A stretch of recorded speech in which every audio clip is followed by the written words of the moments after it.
दोस्तों एनटीपीसी की वैकेंसी आ चुकी है। एनटीपीसी यानी नॉन टेक्निकल पॉपुलर कैटेगरी। ये रेलवे में एक तरह की वैकेंसी होती है। देखो पिछले 4-5 साल से कोई वैकेंसी नहीं आई है। 2018-19 के आसपास सबसे पहले एएलपी निकली थी, साथ में टेक्नीशियन निकली थी। ये दोनों वैकेंसी साथ में निकली थी। तभी ग्रुप डी निकली थी और तभी जेई निकली थी और तभी एनटीपीसी निकली थी। मेरे कुछ दोस्त एनटीपीसी से सेलेक्ट हुए थे, मैं एएलपी में सेलेक्ट हुआ था, है ना, क्योंकि भाई उनका वो सब्जेक्ट नहीं बैठ रहा था जिससे कि वो एलपी में सेलेक्ट हो पाए। ग्रुप डी और जेई में कोई मेरा दोस्त नहीं है। तो इसके अब 4-5 साल बाद 2024 में दोबारा से एएलपी की वैकेंसी निकल गई, टेक्नीशियन की वैकेंसी निकल गई, ग्रुप डी की अभी नहीं निकली है, जेई की निकल गई और अब एनटीपीसी का शॉर्ट नोटिस आ गया है। यानी कि उन्होंने शॉर्ट में बता दी ये बात है, इतनी पोस्ट है और ये सीट्स हैं, और लॉन्ग नोटिफिकेशन, पूरा नोटिफिकेशन अभी आ जाएगा। एक्सपेक्टेड डेट जो है जिससे फॉर्म भरने शुरू हो जाएंगे वो है 14 सितंबर। ठीक है। अब आपको नहीं पता कि एनटीपीसी क्या होता है, वो मैं बता देता हूँ। ठीक, यहाँ एनटीपीसी में दो तरह की जॉब्स होती हैं, दो तरह के लोगों के लिए जॉब्स होती हैं।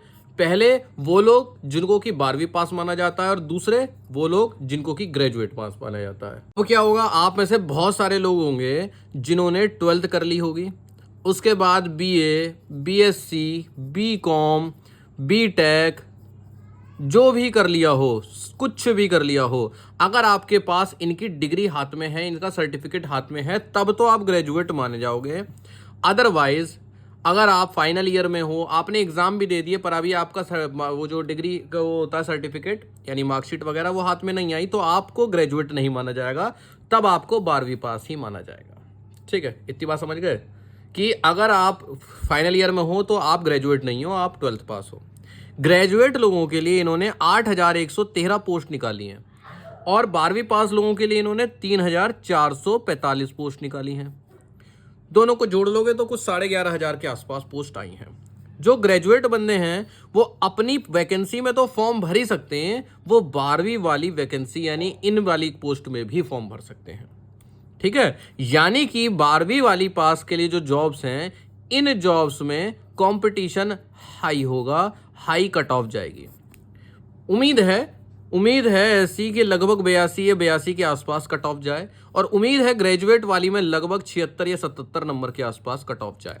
ये अलग अलग आरआरबी की अलग अलग पोस्ट कट ऑफ जाएगी और अलग अलग सीट्स के लिए अलग अलग पोस्ट जाएगी। जैसे ट्रेन मैनेजर की अलग चलेगी, स्टेशन मास्टर की अलग, अभी मैं समझाऊंगा कैसे। 12वीं पास बच्चों के लिए देख लेते हैं। सबसे पहली पोस्ट है कमर्शियल कम टिकट क्लर्क। इनकी 2022 पोस्ट है। इसमें B2 कैटेगरी का मेडिकल मांगा गया है और इनकी तनख्वाह लगभग 36-37 हजार होगी। ठीक, दूसरी है अकाउंट्स क्लर्क कम टाइपिस्ट। इनकी 361 पोस्ट है। अच्छा, ये पोस्ट थोड़ी सी बढ़ भी सकती है जब डिटेल नोटिफिकेशन आएगा तब। इनकी 33,000 के आसपास सैलरी रहेगी और C2 कैटेगरी का मेडिकल है। अभी मैं मेडिकल का हिसाब किताब समझा दूंगा। तीसरी पोस्ट है जूनियर क्लर्क कम टाइपिस्ट, 990 पोस्ट है। C2 कैटेगरी का मेडिकल है और लगभग वही 33,000 के आसपास सैलरी, थोड़ा बहुत ऊपर नीचे। और आखिरी है इसमें ट्रेन क्लर्क के नाम से सिर्फ 72 वैकेंसी हैं, 33,000 के आसपास सैलरी और A3 कैटेगरी का मेडिकल। अब आप सोच रहे होंगे मैं मेडिकल पे अलग से ध्यान क्यों दे रहा हूँ, क्यों बता रहा हूँ, वो सुनिए। मान लीजिए आप 12वीं पास हैं, आप ग्रेजुएशन के किसी भी ईयर में हैं और आपने फॉर्म भरा। अब वो कहेगा आप अपनी प्रेफरेंस भरिए।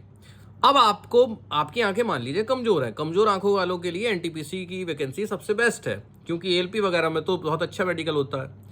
अब मान लीजिए आपकी आंखें कमजोर हैं, यहाँ पर अलग अलग क्राइटेरिया चलता है। ठीक है, नोटिफिकेशन में आपको सब पता चल जाएगा कि A3 में कितनी तक आंख चल जाती हैं, C2 में कितनी तक आंख चल जाती हैं और B2 में कितनी कमजोर तक आंख चल जाती हैं। ठीक है, अब क्या होगा, अब होगा ये कि जैसे कि आपकी आंखें कमजोर निकली ज्यादा, आपने क्या किया, किसी हॉस्पिटल में गए और सरकारी में गए, प्राइवेट में गए और चेक करा लिया और पता कर लिया कि 6/6 आंखें हैं, 6/9 हैं, 6/12 हैं। ठीक, अब मान लीजिए आपको पता चल गया कि आपकी जो आंखें हैं वो काफी कमजोर हैं और वो C2 मेडिकल के लायक हैं। यानी अगर आपका मेडिकल C2 कैटेगरी का होगा तो आप पास हो जाएंगे, परंतु A3 और B2 में फेल हो जाएंगे। तो अगर आप अपनी प्रेफरेंस में इस पोस्ट को जिसमें कि B2 मेडिकल मांगा गया और इस पोस्ट को जिसमें कि A3 मेडिकल मांगा गया, इसको ऊपर रख देते हैं तो आपको फेल मान लिया जाएगा। सॉरी, फिर आपका मेडिकल होगा और तब आपको बाहर कर दिया जाएगा, और जिसको मेडिकल आउट करते हैं उसको नीचे वाली पोस्ट के लिए कोई मौका नहीं दिया जाता। इसलिए ऊपर ऐसी पोस्ट की प्रेफरेंस भरें जिससे कि आपको मेडिकल उसका पास हो सके। ठीक है, ये बात समझ में आ गई होगी, ध्यान रखेंगे। ग्रेजुएट के पोस्ट की अभी बात करते हैं। फिलहाल बात करते हैं कि जो 12वीं पास है उनके लिए एज है 18 से 33 वर्ष। थोड़े से एग्जाम पैटर्न को समझते हैं, क्योंकि हो सकता है 12वीं पास बहुत सारे बच्चे इसमें फॉर्म भरे और उनको अभी तक एग्जाम का पैटर्न ना पता हो। 30 नंबर की मैथ आएगी, 2 एग्जाम होंगे, पहले CBT 1 होगा और फिर CBT 2 होगा। CBT 1 में सिर्फ 3 सब्जेक्ट आएंगे, मैथ, रीजनिंग, GA, पर ये GA में भी बहुत सारे सब्जेक्ट हैं और अभी मैं बताऊंगा आपको कि आपको कौन से बुक्स बहुत हेल्पफुल रहेंगे। CBT 1 यानी कंप्यूटर बेस्ड टेस्ट 1 में आएगा आपका 30 नंबर की मैथ, 30 की रीजनिंग और 40 की GA। वहीं जब CBT 2 होगा, भाई जो इसको पास करेंगे वो CBT 2 में जाएंगे, 35 की मैथ, 35 की रीजनिंग और 50 की GA, तभी 120 नंबर का हो जाएगा। ठीक, अब जरा समझिए बात को। मैथ और रीजनिंग के अलावा GA बड़ी इंपॉर्टेंट बैठ रही है। GA में आएगा आपका history, geography, polity, physics, chemistry, bio, current affair, environment, computer, static, GK, बहुत सारे सब्जेक्ट। अब आप कहोगे यार मैं इसकी तैयारी कैसे करूं, शुरुआत कैसे करूं, कौन सी बुक्स लूं? तो सबसे पहले मैं आपको बुक्स ही बता देता हूं। सबसे इंपॉर्टेंट बुक तो इस समय आपके लिए हो जाएगी भैया ये, ठीक है। इसी के रिमोट को जरा साइड में रख देता हूं। ये है सामान्य जानकारी एवं सामान्य विज्ञान, रेलवे के लिए बनाई गई है, किरण पब्लिकेशन की ये बुक है। ये बैठे मिल जाएंगे तो आपको पहचान पड़ जाएगी कि हाँ ये किरण पब्लिकेशन की बुक है। ठीक है, इसमें क्या फायदा है? पहली बात तो रेलवे के एग्जाम के लिए अलग अलग बुक नहीं लेनी पड़ेगी। अब जरा इसका मैं इंडेक्स दिखा देता हूं। एक इसमें फायदा ये है कि इसमें फ्री टेस्ट सीरीज का कूपन कोड निकलता है हर किताब में। ठीक है, आप उसको स्क्रैच करिए, फिर इनकी ऐप पर जाना, यहाँ पर नाम लिखा है और उसमें कूपन कोड डालोगे, आपको फ्री टेस्ट सीरीज मिलेंगे। जरा मैं इनका इंडेक्स दिखा देता हूं, देख लीजिए इंडेक्स। भारत का इतिहास, विश्व का इतिहास, ये सब यानी हिस्ट्री आ गई, भूगोल आ गया, अर्थशास्त्र आ गया, भौतिक विज्ञान यानी फिजिक्स आ गई, केमिस्ट्री आ गई, बायो आ गई, ये हिंदी में बुक है। और इसी तरह की आप इंग्लिश में ले सकते हैं। अब आप कहेंगे कहां से लें, तो अमेजन, फ्लिपकार्ट से ले सकते हैं, और ना ढूंढ पाओ तो डिस्क्रिप्शन में जाना और लिंक पे क्लिक करना और आपको मिल जाएंगे। इसीलिए यहाँ पर कंप्यूटर हो गए, जो रेलवे में सवाल पूछे जाते हैं वो सब हो गए, और वो सारे सवाल हो गए हर उस चैप्टर से जो आज तक रेलवे में पूछे गए हैं। जैसे कि एक सवाल, ये चैप्टर हो गया भारतीय राज्य व्यवस्था एवं संविधान। संविधान से आज तक के आप देख लो, RRB, Allahabad, TCN, train clerk, RRB, NTPC में पूछा गया सवाल, इस तरह के सवाल मिलेंगे। और रेलवे की बड़ी खास बात है कि वो क्वेश्चंस को रिपीट बहुत करते हैं। इसी में आपको सब पता चल जाएगा। ये देखिए, आपको मैं ये दिखाने वाला था, सब पता चल जाएगा कि किस सब्जेक्ट से किस एग्जाम में पिछली साल, जब पिछली बार एग्जाम हुआ तो कितने नंबर के सवाल आए थे, आपको बहुत अच्छा आइडिया लग जाएगा। तो एक तो ये बुक आपको इसलिए इंपॉर्टेंट है क्योंकि भाई साहब CBT 1 में आ रही है ये 40 नंबर की, और ये दिला के जाएगी आपको अकेली किताब 50 नंबर CBT 2 में, अकेली किताब 100 में से 40 नंबर, 100 में से सॉरी और 120 में से 50 नंबर। अब आपके सामने बचती हैं 2 बुक, मैथ की और रीजनिंग की। ये रही मैथ की और ये रही रीजनिंग की। अब आप कहोगे भाई साहब इसमें कौन सी खास बात है, तो मैं यहां पर आपको दिखाना चाहूंगा। ये मैथ हो गई, ये रीजनिंग हो गई, कोई सी एक आपको दिखा देता हूं किरण पब्लिकेशन। यहां पर लिखा हुआ है chapter wise and type wise, वो वाली लेना जिससे कि आप इसमें हर चैप्टर में हर टाइप के क्वेश्चन कर पाओ। साथ में वही फ्री स्क्रैच कार्ड मिलेगा आपको, और बहुत अच्छे से दिया हुआ है। रेलवे के लिए डेडिकेटेड बुक है, इसलिए मैं आपको दिखा रहा हूं। रेलवे को ही ध्यान में रखते हुए बुक्स बनाई गई हैं। और सबसे इंपॉर्टेंट, चलो मैं इसको लास्ट में दिखाऊंगा।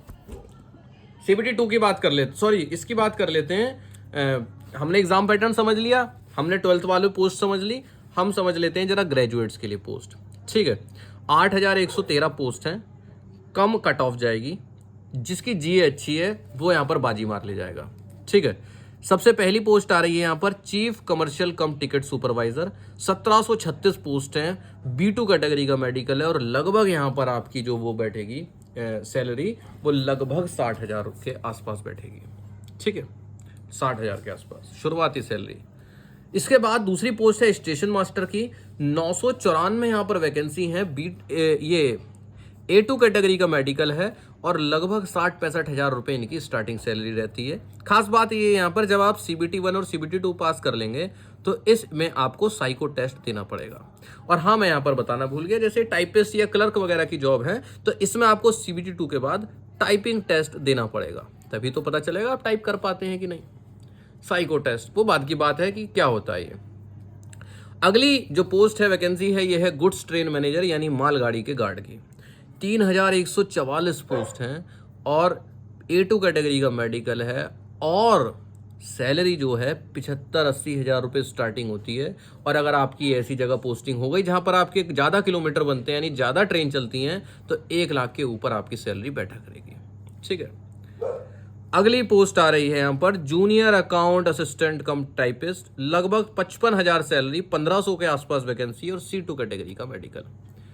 आखिरी आ रही है सीनियर क्लर्क कम टाइपिस्ट, 732 वैकेंसी हैं, C2 कैटेगरी का मेडिकल और 55,000 वैकेंसी हैं।